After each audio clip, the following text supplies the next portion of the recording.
నమస్తే, welcome to current affairs light YouTube channel. ఇవాళ మన క్లాస్లో రీసెంట్గా జరిగినటువంటి కరెంట్ అఫైర్స్లో ఇంపార్టెంట్ కాన్సెప్ట్ నేర్చుకుందామండి. మీకు కనుక మా ఛానల్లో ఉన్నటువంటి వీడియోస్ అండ్ ఎక్స్ప్లెనేషన్ నచ్చినట్లయితే మా ఛానల్ లైక్ చేయండి, షేర్ చేయండి అండ్ సబ్స్క్రైబ్ చేయండి. Welcome to current affairs light YouTube channel. ఇవాళ మన కాన్సెప్ట్ వచ్చేసి రీసెంట్గా జియాలజిస్టులకి ఒక కొత్త రకమైనటువంటి ఫాల్ట్ అనేది కనుగొనడం జరిగింది. ఫాల్ట్ అంటే ఏంటి? సో మనకి చరిత్ర ప్రకారంగా అంటే ఇక్కడ భౌగోళిక చరిత్ర ప్రకారంగా ఫాల్ట్లు అనేవి మనకి భూమి మీద అక్కడక్కడ ఏర్పడుతుంటాయి. ఈ ఫాల్ట్లు ఏర్పడినప్పుడే ఈ చీలికలు అంటాం, మనం తెలుగులో అయితే చీలికలు అంటాం. భూమి మీద ఈ చీలికలు అనేవి ఏర్పడినప్పుడు ఖండాల విభజన జరుగుతుంది, ప్రాంతాల విభజన అనేది జరుగుతుంటుంది అనమాట. లైక్ ఏ విధంగా అంటే రెండు భూభాగాలు అనేవి కలిసి ఉన్నప్పుడు ఇలా భూమి యొక్క లేయర్స్ అనేవి ఈ విధంగా ఉంటాయి. బట్ ఎప్పుడైతే ఈ యొక్క ప్రాంతంలో చీలిక అనేది ఏర్పడుతుందో ఇవి రెండు కూడా రెండు వేరుగా ఉండేటువంటి విడిపడినటువంటి భూభాగాలుగా ఏర్పడుతూ ఉంటాయి. ఇలా ఒక భూభాగం నుంచి ఇంకొక భూభాగం సపరేట్ అవ్వడం అనేది పలకల యొక్క అంటే భూమి లోపల ఉండేటువంటి భూ పలకల యొక్క మార్పు వల్ల జరుగుతుంటుంది. లైక్ కన్వర్జెన్స్ అండ్ డైవర్జెన్స్ అంటాం. ఒకదానికొకటి ఢీకొనడమైనా లేదా విడిపోవడం ఇటువంటి చర్యలు జరిగినప్పుడు ఆ ప్రాంతాల్లో చీలికలు అనేవి ఏర్పడి రెండు భూభాగాలు అనేవి ఒకదానికొకటి దూరంగా జరుగుతుంటాయి. సో ఎక్కువ శాతం డైవర్జెన్స్ చర్య వల్లే యొక్క చీలికలు అనేవి మనం చూస్తూ ఉంటాం. మన భూమి మీద ఇలాంటివి జరుగుతూ ఉంటాయి అన్నమాట. సో ఇక్కడ ఎందుకు న్యూస్లో వచ్చిందంటే రీసెంట్గా అఫర్ ట్రయాంగిల్ ప్రాంతంలో, ఇది ఎక్కడ ఉంది అంటే ఆఫ్రికా ఖండంలో ఉన్నటువంటి ఒక ప్లేస్ అనమాట. అంటే ఆ యొక్క అఫర్ ట్రయాంగిల్ ప్రాంతం అని పిలుస్తాము. ఈ ప్రాంతంలో చీలికలు అనేవి ఏర్పడుతూ ఉన్నాయి. దాని ద్వారా ఒక రిఫ్ట్ అంటే భూమిని పైకి లేపి ఆ ప్రాంతంలో కొంతవరకు మిగిలిన భూభాగం నుంచి విడిపడుతూ ఈ ఖండం నుంచి విడిపోతున్నటువంటి ఒక ట్రయాంగిల్ని వాళ్ళు గుర్తించడం జరిగిందనమాట. దాన్నే అఫర్ ట్రయాంగిల్గా పిలుస్తున్నారు. అండ్ ఇక్కడ ఇది కనుక జరుగుతూ ఉంటే ఒక 5 నుండి 10 మిలియన్ల సంవత్సరాల లోపల అది పూర్తిగా ఆఫ్రికా ఖండం నుంచి విడిపడి ఒక కొత్త సముద్రాన్ని మనం చూడొచ్చు అని చెప్తున్నారు అనమాట. జనరల్గా సముద్రాలు అనేవి మన ఖండాలు అనేవి ఈ విధంగా ఉన్నప్పుడు రెండు చీలిక ఏర్పడితే ఈ ఖండం మధ్యలో ఉన్నటువంటి ప్రాంతంలో నీరు వచ్చి చేరుతుంది. అక్కడ మళ్ళీ కొత్తగా సముద్రంలో ఉన్నటువంటి నీరు వచ్చి చేరితే అక్కడ ఇంకో కొత్త సముద్రం ఏర్పడుతుంది అనమాట. అలా చెప్తూ ఉన్నారు. సో ఇక్కడ వచ్చినటువంటి చీలిక అనేది ఒక 5 నుండి 10 మిలియన్ సంవత్సరాల కాలంలో ఒక కొత్త ఈ ఆఫ్రికన్ కాంటినెంట్ నుంచి అఫర్ ట్రయాంగిల్ అనేది విడిపోయి ఆ ప్రదేశంలో కొత్త సముద్రం అనేది ఏర్పడచ్చు అని జియాలజిస్టులు భావిస్తున్నారు. అండ్ ఈ యొక్క చాలా రేర్గా జరిగేటువంటి ఈ జియోగ్రఫికల్ ఫినామినన్ ఏదైతే ఉందో అంటే ప్రకృతి పరంగా జరిగేటువంటి ఈ చర్య ఏదైతే ఉందో అది ఎక్కువగా ఎప్పుడు చూస్తుంటామంటే టెక్టోనిక్ ప్లేట్స్ అంటాం. అంటే భూ ఫలకలు ఏవైతే ఉన్నాయో అవి ఒకదానికొకటి దూరంగా జరిగినప్పుడు సపరేషన్ అనేది నెమ్మదిగా జరుగుతూ అవి చీలిక అనేది ఏర్పడినప్పుడు ఇటువంటివి జరుగుతూ ఉంటాయి అన్నమాట. సో ఈ ప్రాసెస్ ఏదైతే ఉందో అది ఎక్కడ జరుగుతుందంటే ఇప్పుడు ప్రస్తుతం ఆఫ్రికా ఖండంలో ఉన్నటువంటి ఈస్ట్ ఆఫ్రికా ప్రాంతంలో ఇటువంటి చర్య అనేది జరుగుతున్నట్లుగా గుర్తించారు. అంటే అఫర్ ట్రయాంగిల్ అనేది ఎక్కడుందంటే ఈస్ట్ ఆఫ్రికా ప్రాంతంలో అంటే ఆఫ్రికా ప్రాంతం యొక్క తూర్పు భూభాగం ప్రాంతంలో ఈ అఫర్ ట్రయాంగిల్లో ఇటువంటి చర్య జరుగుతున్నట్లుగా గుర్తించడం జరిగింది. సో అలా కనుక జరిగితే ప్రపంచంలో ఒక 6వ సముద్రం అనేది ఏర్పడుతుందని మనకు అర్థమవుతుంది అనమాట. అదేవిధంగా చూద్దాం. అండ్ ఇక్కడ అఫర్ ట్రయాంగిల్ ఎక్కడ ఉంది? సో డిజిబోతి ప్రాంతం అంటే తూర్పు ఆఫ్రికా ప్రాంతం అని చెప్పాను కదా. తూర్పు ఆఫ్రికా ప్రాంతం అన్నప్పుడు ఇది ఆఫ్రికా ఖండం యొక్క మ్యాప్. ఇక్కడ ఉన్నటువంటి చిన్న భూభాగం ప్రాంతమే ఈ అఫర్ ట్రయాంగిల్ అనమాట. అంటే డిజిబోతి కలుపుతూ ఉండేటువంటి డిజిబోతి ప్రాంతానికి దగ్గరగా ఉండేటువంటి ఈ ట్రయాంగిల్ ప్రాంతం అనమాట. అందుకే దీన్ని అఫర్ ట్రయాంగిల్ ప్రాంతం అన్నాం. ఈ ప్రాంతం దగ్గర ఇక్కడంతా భూమికి చీలికలు అనేవి ఏర్పడడం జరిగింది. దాని ద్వారా ఫ్యూచర్లో ఈ ప్రాంతం అనేది ఆఫ్రికా ఖండం నుంచి విడిపోయి ఒక కొత్త ఐలాండ్ గాను ఆ విధంగా మారిపోతే ఈ యొక్క చీలిక ప్రాంతంలో సముద్రపు నీళ్ళను చొచ్చుకొని వచ్చి ఒక 6వ సముద్రం అనేది ఏర్పడబోతుంది అనమాట. ఇది ఎక్కడ ఉందంటే ఆఫ్రికా ఖండం యొక్క హార్న్ ఆఫ్ ఆఫ్రికా ప్రాంతానికి దగ్గరగా ఉంది. అండ్ యెమెన్, ఎరిత్రియా దీనికి పక్కన ఉన్నాయి, ఇథియోపియా అండ్ ఇక్కడ వచ్చేసి డిజిబోతి ప్రాంతం. సో ఇంకా క్లియర్ వ్యూ మ్యాప్ అనమాట. అఫర్ ట్రయాంగిల్ అని చెప్పాం కదా, అఫర్ ట్రయాంగిల్ ప్రాంతం పరంగా ఏ విధంగా ఉంది? సో అఫర్ ట్రయాంగిల్ ప్రాంతం పరంగా అంటే ఇది ఆఫ్రికా యొక్క హార్న్ ఆఫ్ ఆఫ్రికా ప్రాంతం అని పిలుస్తాం.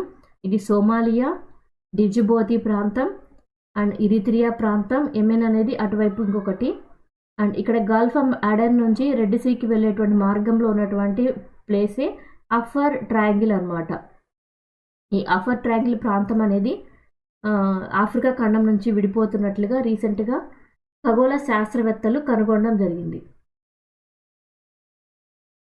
ఆర్బీఐ వాళ్ళు డిజిటల్ ఇండియా ట్రస్ట్ ఏజెన్సీ అనేది స్టార్ట్ చేయడం జరిగింది. దీని ద్వారా ఏంటంటే ఇల్లీగల్గా లెండింగ్ యాప్స్ అనేవి విచ్చలవిడిగా మన అందరికీ అందుబాటులోకి వచ్చేసి వాటి ద్వారా ఫేక్ ఏవో నిజమైనవి ఏవో మనకి తెలియడం లేదనమాట. దాని ద్వారా చాలామంది ప్రజలు నష్టపోతున్నారు. అందుకోసమే ఆన్లైన్ల ద్వారా మనీ అనేది అప్పు ఇస్తామని చెప్పి మోసం చేసేటువంటి యాప్స్ ఏవైతే ఉంటాయో వాటి మీద కట్టడి చేయడానికి ఆర్బీఐ వాళ్ళు ఈ యొక్క డిజిటల్ ఇండియా ట్రస్ట్ ఏజెన్సీ దాని పేరు డిజిటా అనేటువంటిది ఒక గైడ్లైన్స్ తోటి తీసుకొని రావడం జరిగింది. ఎందుకోసం అంటే ఆన్లైన్ మనీ ఫ్రాడ్స్ తోటి ఇల్లీగల్గా అంటే కరెక్ట్ అయినటువంటి రూల్స్ అండ్ రెగ్యులేషన్స్ లేకుండా మనీ అనేది అప్పుగా ఇచ్చి ఎక్కువగా వసూలు చేయడం, వాళ్ళని బాధించడం అనేది మనం ఎక్కువగా చూస్తున్నాం. ఇది కూడా సైబర్ ఫ్రాడ్ల పరంగా ఇటువంటి కేసులు అనేవి ఎక్కువగా పెరుగుతుండడం వల్ల ఆర్బీఐ వాళ్ళు ఇటువంటి చర్య అనేది తీసుకొని రాబోతున్నారు. అండ్ దీని ద్వారా ఏంటంటే ఏవైతే మనీ లెండింగ్ యాప్స్ ఉన్నాయో అవన్నీ కూడా ఆర్బీఐ వాళ్ళ యొక్క డిజిటా తోటి వాళ్ళకి కనిపించాలి ఒకసారి. అంటే ఆర్బీఐ వాళ్ళ యొక్క గైడ్లైన్స్ అన్నీ ఉన్నాయా లేదా అని వాళ్ళ యొక్క డిజిటా దగ్గరకు వచ్చి పర్మిషన్ తీసుకోవాలి. ఎవరైతే పర్మిషన్ తీసుకొని వెరిఫైడ్ సిగ్నేచర్ అనేది ఆర్బీఐ యొక్క ఈ విభాగం అంటే డిజిటల్ ఇండియా ట్రస్ట్ ఏజెన్సీ యొక్క వెరిఫికేషన్ తోటి ఓకే ఈ యాప్ కరెక్ట్గానే ఉంది అనేటువంటి సిగ్నేచర్ తీసుకుంటారో అవన్నీ కూడా కరెక్ట్గా ఉన్నట్టు అనమాట. ఇల్లీగల్గా లేకుండా ఆథరైజేషన్ అనేది కరెక్ట్గా ఉన్నట్టు. సో అవన్నీ కూడా చట్టం యొక్క అనుమతుల మేరకే ఆర్బీఐ వాళ్ళ యొక్క అనుమతుల మేరకే వర్క్ చేస్తున్నట్లుగా మనం భావించి ఆ యొక్క యాప్స్ వాడుకోవడానికి ఉపయోగపడిపోతుంది. లేదా ఏమైనా యాప్స్ గనక ఈ డిజిటల్ ద్వారా ఇచ్చేటువంటి వెరిఫైడ్ సిగ్నేచర్ పర్మిషన్ అనేది లేదు అంటే అది ఖచ్చితంగా ఫ్రాడ్ చేసేటువంటి యాప్గా మనం ఇక మీదట చూడొచ్చు. ఈ సిగ్నేచర్ ఉంటేనే అది ఆర్బీఐ యొక్క గైడ్లైన్స్ ద్వారా వర్క్ చేసేటువంటి మనీ లెండింగ్ యాప్ అని మనం తెలుసుకోవచ్చు. సో ఇప్పటికే 442 డిజిటల్ లెండింగ్ యాప్స్ అనేవి ఆర్బీఐ వాళ్ళకి తమ యొక్క లిస్ట్ అనేది షేర్ చేయడం జరిగింది. ఈ యొక్క ఆర్బీఐ ద్వారా వీటన్నిటికీ పర్మిషన్ ఇవ్వడం అనేది జరుగుతుందన్నమాట. అంటే మార్కెట్ అనేది ఖచ్చితంగా చేసుకోవచ్చు మనీ లెండింగ్ ఆపరేషన్స్ అనేవి, బట్ ఇల్లీగల్గా జరగకూడదని ఐటీ మినిస్ట్రీ వాళ్ళు ఈ యొక్క డేటా ఏదైతే ఉందో దాన్ని కరెక్ట్గా జరిగే విధంగా ఈ డిజిటా అనే దానితోటి వాళ్ళు చెక్ చేయడం జరుగుతుంది, ఎక్కడ కూడా ఫ్రాడ్ అనేది జరగకుండా ఉండడం కోసం. సో త్రిపుర రిగ్నాయ్ పర్చా టెక్స్టైల్ ఒకటి, త్రిపురేశ్వరి టెంపుల్ పేరా అనేది ఈ రెండిటికి జిఐ ట్యాగ్ అనేది లభించడం జరిగింది. సో త్రిపురేశ్వరి టెంపుల్ ఏదైతే ఉందో అక్కడ ఉండేటువంటి ప్రసాదం అన్నమాట పేరా అంటే, ఆ ప్రసాదానికి అండ్ రిగ్నాయ్ పర్చా అనేది క్లాత్ అన్నమాట, వస్త్రం. అక్కడ ఉన్నటువంటి ట్రెడిషనల్ ఆడవాళ్ళు ఎవరైతే ఉన్నారో వాళ్ళు ధరించేటువంటి ప్రత్యేకమైనటువంటి ఒక వస్త్రం అన్నమాట, అదే రిగ్నాయ్ పర్చా. ఆ యొక్క వస్త్రానికి అండ్ ఆ యొక్క త్రిపురేశ్వరి అమ్మవారి టెంపుల్లో ఉండేటువంటి ప్రసాదానికి జిఐ ట్యాగ్ లభిస్తున్నట్లుగా తెలియజేశారనమాట. సో జిఐ ట్యాగ్ ఇండికేషన్ అనేది మనకు తెలుసు, ప్రొడక్ట్స్కి అండ్ కొన్ని రకాలైనటువంటి వస్త్రాలకి వస్తువులకి ఆ ప్రాంతంలో ప్రత్యేక గుర్తింపు పొందే వాటికి ఈ యొక్క రికగ్నిషన్ అనేది ఇస్తూ ఉంటారు. అండ్ దీని ద్వారా అయితే త్రిపుర ప్రాంతం యొక్క అంటే త్రిపుర రాష్ట్రంలో ఉన్నటువంటి దీని ద్వారా ఈ యొక్క టెంపుల్ ద్వారా అండ్ ఆ యొక్క ఇచ్చినటువంటి క్లాత్కి ఇచ్చినటువంటి జిఐ ట్యాగ్ ద్వారా ఆ రాష్ట్రం యొక్క సంస్కృతి వారసత్వం అనేది అందరికీ ఎక్కువగా తెలియబోతుంది. అండ్ ఆ ప్రత్యేకంగా ఆ యొక్క ప్లేస్లోనే ఉండేటువంటి అమ్మవారి టెంపుల్ యొక్క ప్రసాదానికి అక్కడ ఉన్నటువంటి ప్రత్యేకమైనటువంటి క్లాత్కి గుర్తింపు రావడం అనేది వాళ్ళు సంతోషించదగ్గ విశేషం అన్నమాట. సో సీతారామ మీనా గారు నైగర్ ప్రాంతానికి మన దేశం నుంచి అంబాసిడర్గా నియమించడం జరిగింది. అండ్ అంటే ఎన్వాయ్ అంటే మన దేశం నుంచి అక్కడ వర్క్ చేయడానికి వెళ్ళినటువంటి ఆఫీషియల్ అనమాట.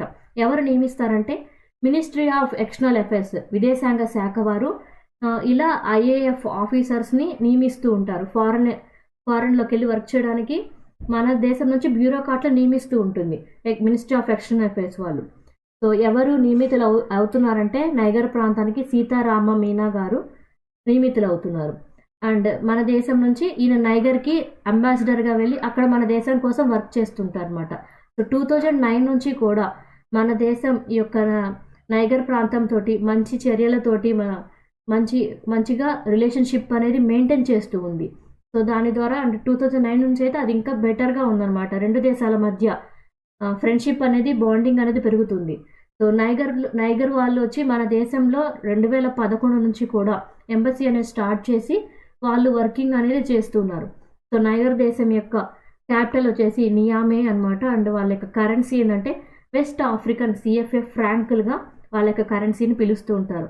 ఇప్పుడు మన దేశం నుంచి ఆ యొక్క దేశానికి నైగర్కి నియమితులైనటువంటి అంబాసిడర్ ఎవరంటే సీతారాం మీనా గారు అనమాట. Thanks for watching my video. మీకు కనుక నా వీడియో అండ్ ఎక్స్ప్లెనేషన్ నచ్చినట్లయితే నా వీడియోస్ లైక్ చేయండి, షేర్ చేయండి అండ్ సబ్స్క్రైబ్ చేయండి.